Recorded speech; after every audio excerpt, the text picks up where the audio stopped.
How did the structureless Peter Obi get over 6 million votes in the presidential election?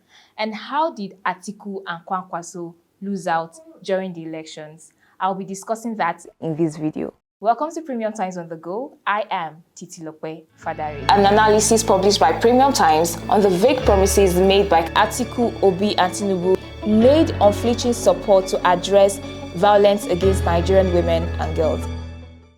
The presidential election was done and dusted on February 25, but it left several unanswered questions, like the high number of votes for Labour Party presidential candidate Peter Obi, who rode on a party without structure, and also the People's Democratic Party candidate Atiku Abubakar.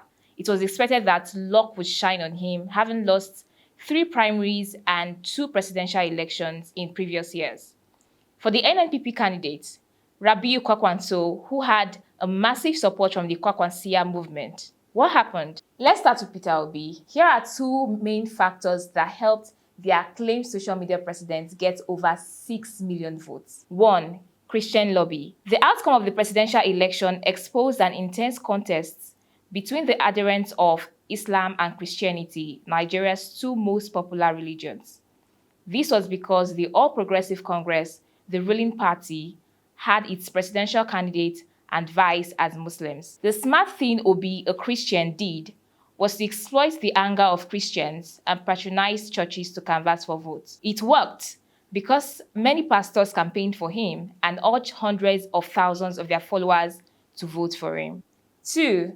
We have the young Nigerians, who we also know as the obedience. The current president's administration has been criticized by the youths, who now seem to be more conscious about governance and politics after a massive NSAS protest against police brutality in 2020 that led to loss of lives of many Nigerians.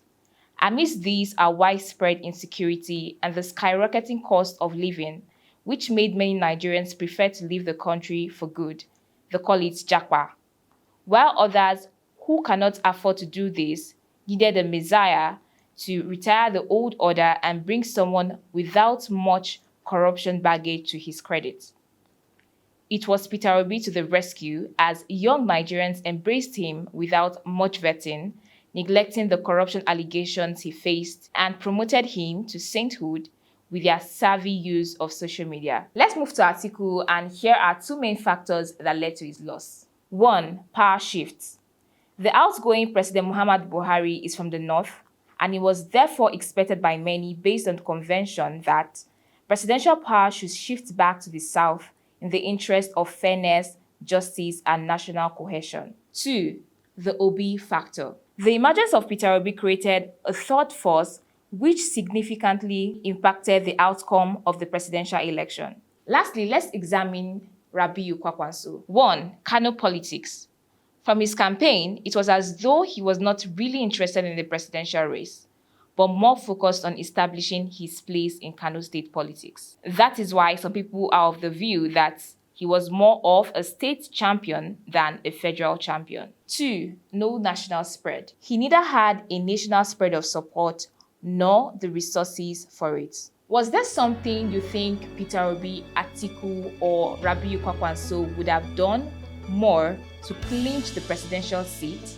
Let's know in the comment section. This is Premium Times on the Go. I am Titilope Fadari.